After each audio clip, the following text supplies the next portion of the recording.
शासन प्रशासन सरकारें अपना काम करेंगी नहीं करेंगी, लेकिन समाज भी कहीं ना कहीं विफल हुआ है, तभी इस तरह की घटना हमारे सामने आई है। जिस निर्दयतापूर्वक और शर्मनाक घटना जो कल घटी है, जिस तरीके से मासूम बच्ची का बहुत ही शर्मनाक घटना। तो हमको ऐसे शासन की क्या ज़रूरत है? ऐसे सिस्टम क्यों ना चेंज हो? हमें चाहिए सुरक्षा, जो आप देने में नाकामयाब हैं। आप महतारी का 1000 रुपये देके हमारी सुरक्षा को कॉम्प्रोमाइज़ नहीं कर सकते। लोग भूलने में मजबूर हो गए कि वो हमारे घर की सक्की भतीजी है। वो 5 साल की बच्ची, 6 साल की बच्ची भी उसको नहीं दिखा।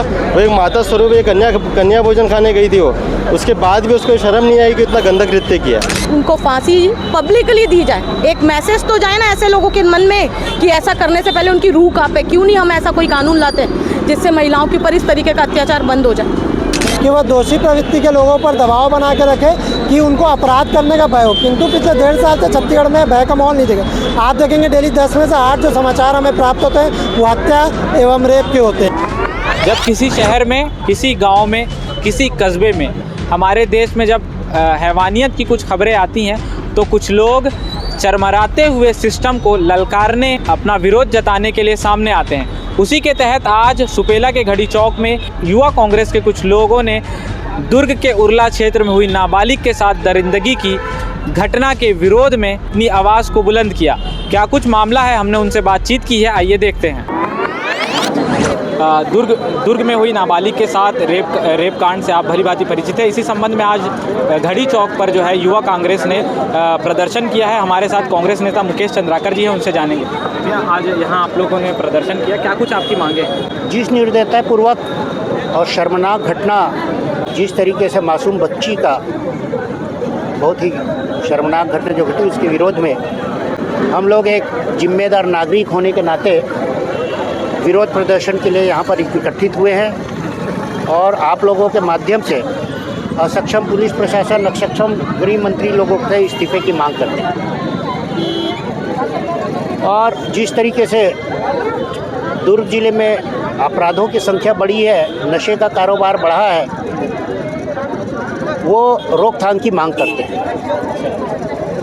पुलिस ने अभी एक आरोपी को गिरफ्तार किया है इस पूरे मामले में, और आगे आप क्या चाहते हैं? अभी पुलिस कह रही है कि इसमें जांच जारी है। देखिए, पुलिस अपना काम कर रही है, लेकिन अपराध बढ़ रहा है। बढ़ते हुए अपराध को अंकुश नहीं कर पा रहे हैं। अपराध घटना होने के बाद आरोपी पकड़ना नहीं होता है। घटना होने के पहले ही घटना को अंजाम देने से रोकना पुलिस प्रशासन का काम होता है। तो हम मांग करते हैं कि इस घटनाओं को रोके, इस घटनाओं को न बढ़ने न दिया जाए। ये आप लोग घड़ी चौक में आज आए थे, अपना विरोध दर्ज किया है, क्या कुछ आपकी मांगे हैं इस मामले पर? भैया मैं आपके चैनल के माध्यम से बताना चाहता हूँ, आज प्रदेश की हालत बहुत दयनीय हो चुकी है। पिछले जब से भारतीय जनता पार्टी की सरकार आई है, बलात्कार, हत्या, रेप, इस टाइप की चीज़ें बढ़ चुकी है और अपराधियों को कोई डर खत्म हो गया, क्योंकि प्रदेश की सरकार ऐसा कोई एक्शन नहीं लेती है जिनसे उन पर कार्रवाई हो। आज दुर्ग जिले की शर्मनाक बात है कि इतनी बड़ी घटना घट गई है बच्ची के साथ, लेकिन आज सिर्फ जेल पे उसको डाल दिया जाए। लेकिन हमारी मांग है कि उसको फांसी की सजा हो। जब तक ये बड़ा एक्शन नहीं लिया जाएगा, आने वाले समय में अपराधियों को ऐसे और हिम्मत मिलेगी और ऐसे गिरफ्त होते जाएंगे। लड़की के जो सगे चाचा थे उन्होंने इस काम को किया है, इस गंदे काम को किया है, तो आपको क्या लगता है इसकी क्या वजह रही है, क्या बड़ा कारण है इसके? नशा। सबसे पहले प्रदेश को इस नशा बंद करना चाहिए। सबसे पहले ये नशा ही ऐसी चीज़ है कि लोग भूलने में मजबूर हो गए कि वो हमारे घर की सक्की भतीजी है। वो 5 साल की बच्ची, 6 साल की बच्ची भी उसको नहीं दिखा। वो एक माता स्वरूप एक कन्या भोजन खाने गई थी वो, उसके बाद भी उसको शर्म नहीं आई कि इतना गंदा कृत्य किया। इसी के विरोध में हम चाहते हैं कि उसको बड़ी से बड़ी सज़ा हो, उसको फांसी दिया जाए, तब जाके हमारे देश में व्यवस्था बदलेगी। क्या आप लोग आज विरोध प्रदर्शन किए यहाँ, क्या कुछ आपकी मांगे हैं? हमारी मांग ये है कि ये जो अपराधी हैं, जो इस तरह के कुकृत्य करते हैं, इन्हें इस प्रकार कड़ी से कड़ी सज़ा दी जाए कि उसे एक उदाहरण जो है उदाहरण सेट हो कि उनको देख के इस तरह की सज़ा देख के कोई भी इस तरह का कुकृत्य करने से पहले 40 बार सोचे। क्योंकि ये जो छत्तीसगढ़ है, जब से भाजपा की सरकार आई है तब से अपराधों का गढ़ बन गया। छत्तीसगढ़ की जगह से अगर अपराधगढ़ भी बोल दिया जाए तो कोई बुरा नहीं होगा।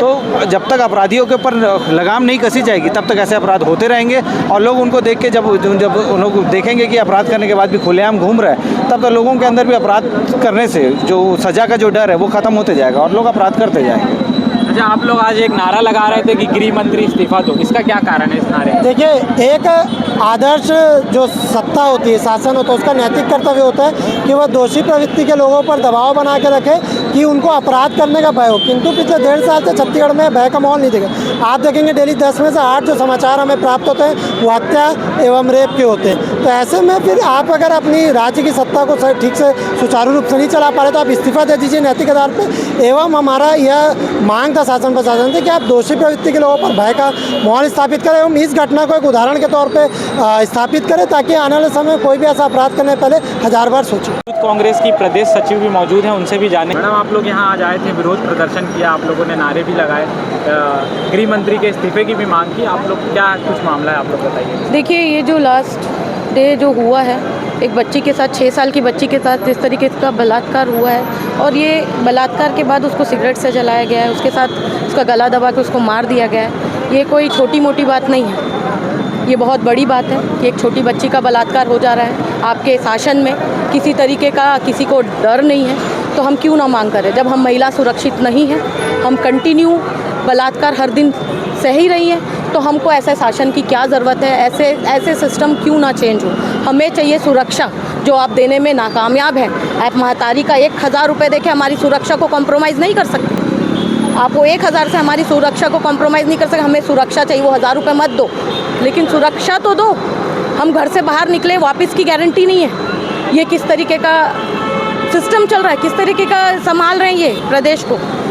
महिलाओं को आप रिस्पेक्ट दे रहे हैं, माता का दर्जा देते हैं, माता कहते हैं, और उस जगह पे एक छोटी बच्ची का बलात्कार हो जा रहा है, हर दिन हो रहा है। बच्ची बड़े किसको छोड़ रहे हैं? तो यहाँ पे डर जैसी कोई चीज़ नहीं है कानून का किसी में, और इस वजह से हम चाहते हैं कि वो या तो कड़ा कानून बनाए, उनको फांसी पब्लिकली दी जाए। एक मैसेज तो जाए ना ऐसे लोगों के मन में कि ऐसा करने से पहले उनकी रूह कांपे। क्यों नहीं हम ऐसा कोई कानून लाते हैं जिससे महिलाओं के ऊपर इस तरीके का अत्याचार बंद हो जाए?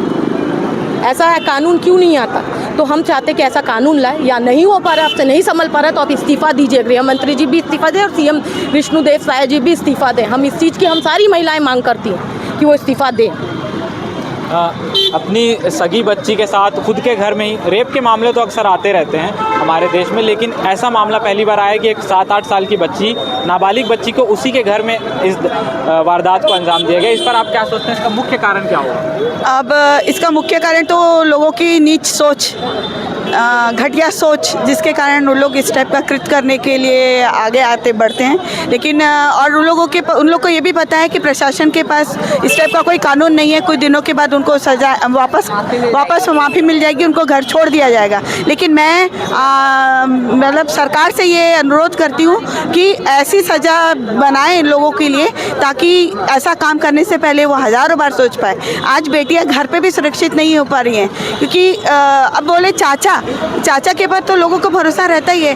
हम कोई कैसे सोच सकता है कि वो आदमी के दिल के दिमाग में क्या चल रहा है? वो छोटी बच्ची को अकेला पाकर इस टाइप का काम कर रहा है, इतना घटिया काम। उसको ऐसी सज़ा मिलनी चाहिए कि मतलब वो लोग ऐसा कार्य करने से पहले डर जाए, उसको करने से पहले हज़ारों बार सोचे। ने युवा कांग्रेस के लोगों की बातें सुनी। राजनीति से इतर इस घटना पर हमें और हमारे समाज को सोचना चाहिए कि एक समाज के नाते हमसे क्या कुछ गलती हो गई है जो इस तरह की घटनाएं हमारे सामने आ रही हैं। शासन प्रशासन सरकारें अपना काम करेंगी नहीं करेंगी, लेकिन समाज भी कहीं ना कहीं विफल हुआ है, तभी इस तरह की घटना हमारे सामने आई है।